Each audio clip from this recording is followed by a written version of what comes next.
This video is brought to you by channel partner 4 years running, Squarespace. Stick around to learn more about them, as well as a special offer they're making available through my channel. Jusant, a French nautical term for a receding tide. The game opens with this definition, and it seems at first a little peculiar given this appears to be a game about climbing, not seafaring. But that meaning becomes immediately apparent as you arrive at the foot of a dry, solitary island decorated by coral. Where you're stood was once the seabed, but where has the water gone? Time to find out.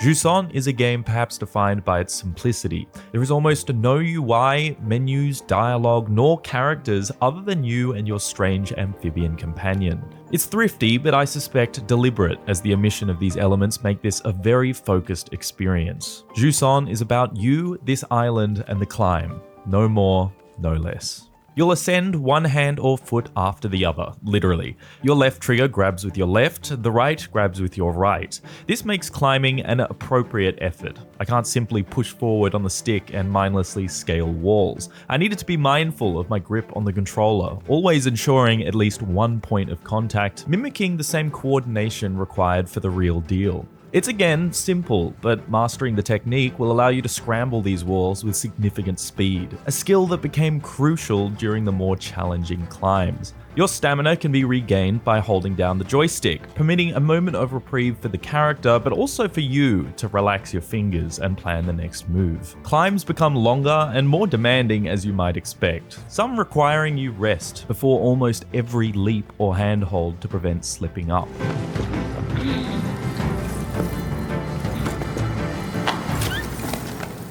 You've got a few tools to help though, notably your strange pet of unknown origin. Flora will bloom in response to its call, providing you with crucial handholds. There are belays that you can plant at any point to use as an anchor for rappelling, running along cliff faces, and acting as a sort of self-managed checkpoint system should you miss a jump or lose your footing.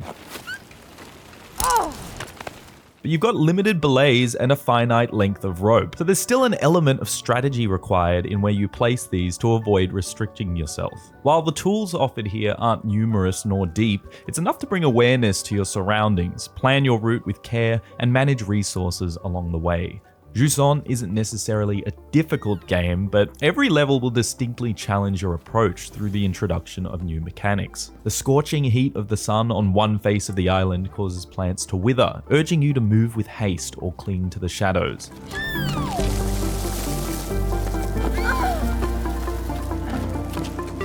Harsh winds can propel you upwards, but their direction and frequency fluctuate, demanding you wait for the perfect gust. Jusant is a lesson in patience. It's a game that'll encourage you to slow down, to take one step at a time, to think before you leap. But it balances that patience with a sprinkling of fear. The sheer scale of these climbs ensure you'll spend moments clutching your controller as you hop between scurrying rock beetles, or swing across vast expanses with bated breath.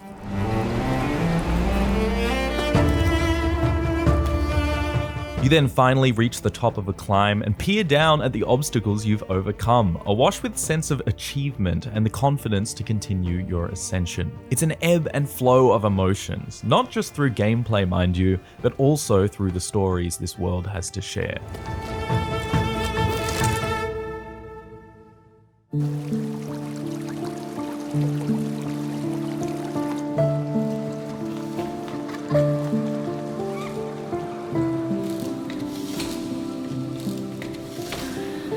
The story of the drought is told through the abandoned settlements, markets, tea houses, facilities, and docks. It's heartbreaking to see these once populated waterways and canals now barren, left with nothing but the coral and remains of neglected boats. Seashells you find out in the world still carry faint echoes of the past, allowing you to close your eyes and relive what was once here through the ambient soundscape lingering within.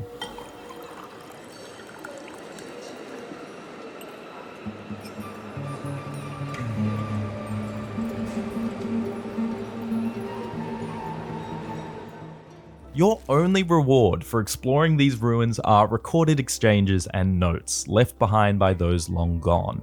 It's not much, but it's enough to interpret the events that took place here, who these characters were, and where they're headed.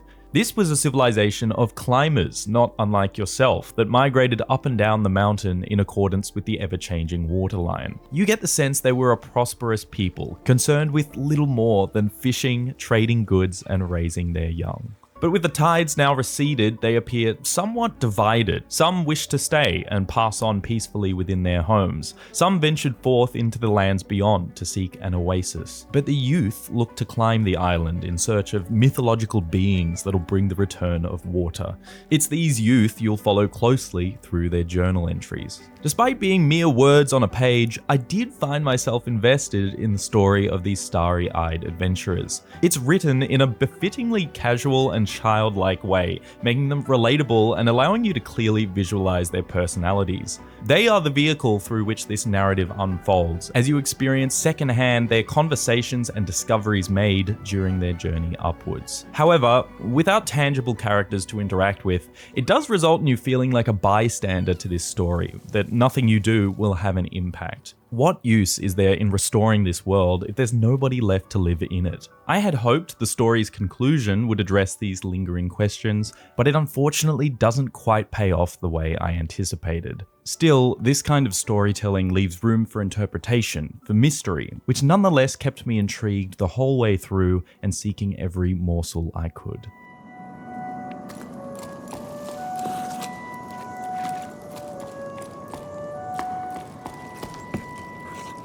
Jusant's art style is minimalistic and pleasing to the eye. It has a real softness to it overall, through its dull-set lighting, subdued color palette, and rounded geometry, appearing like a claymation scene at times. Each of the game's levels have such distinct visual identity, whether through a dramatic change in scenery or wild weather conditions.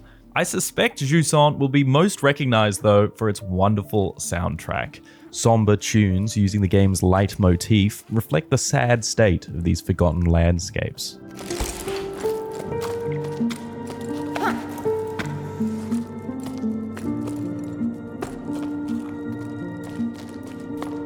The low drones and chimes are reminiscent of Tibetan singing bowls, often used in meditation, sinking you into a tranquil state as you wander sunless caverns.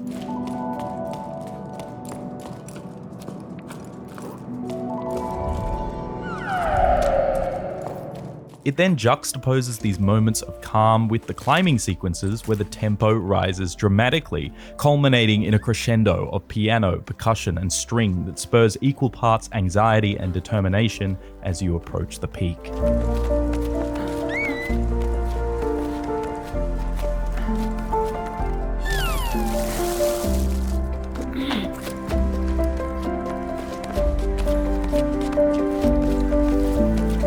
The music here from composer Guillaume is just superb. It's almost worth experiencing this game for this alone. It really left a lasting impression on me, and I suspect I'll be listening back to this OST regularly to unwind or feel inspired.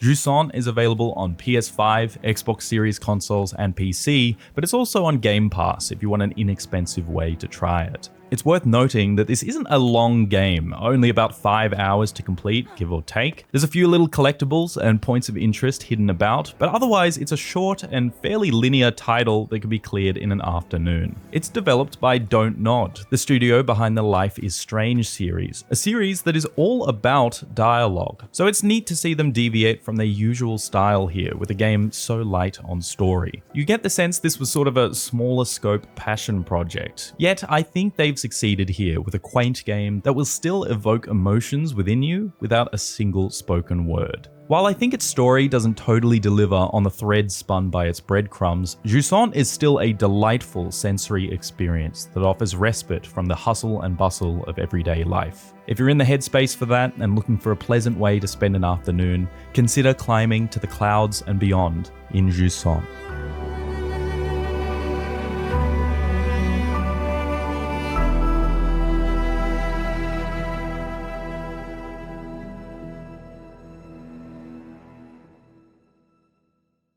One question I often get is how to break into the world of content creation. There's a lot of ways to do it: streaming, community building, YouTube, games media, many ways to cut your teeth. Obviously, my stuff eventually ends up on YouTube, but what if YouTube wasn't the right fit for you?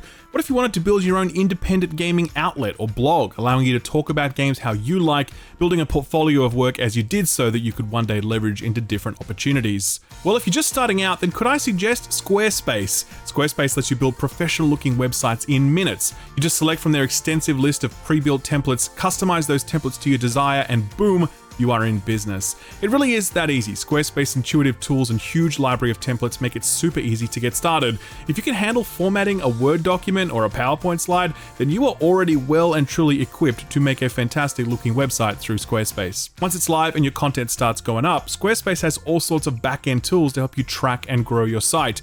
Detailed analytics tools showcase what your audience is clicking on, and SEO tools and social media integration make it easier for your audience to find you. It's a simple end-to-end solution that could be the start of your content creation journey if the written word is what interests you. If it is and you want to get started, then visit squarespace.com to start building your website through their free trial. And if you want to get serious, then use offer code SKILLUP for 10% off your purchase of a domain name. Thanks Squarespace for sponsoring the video, and thank you for watching it.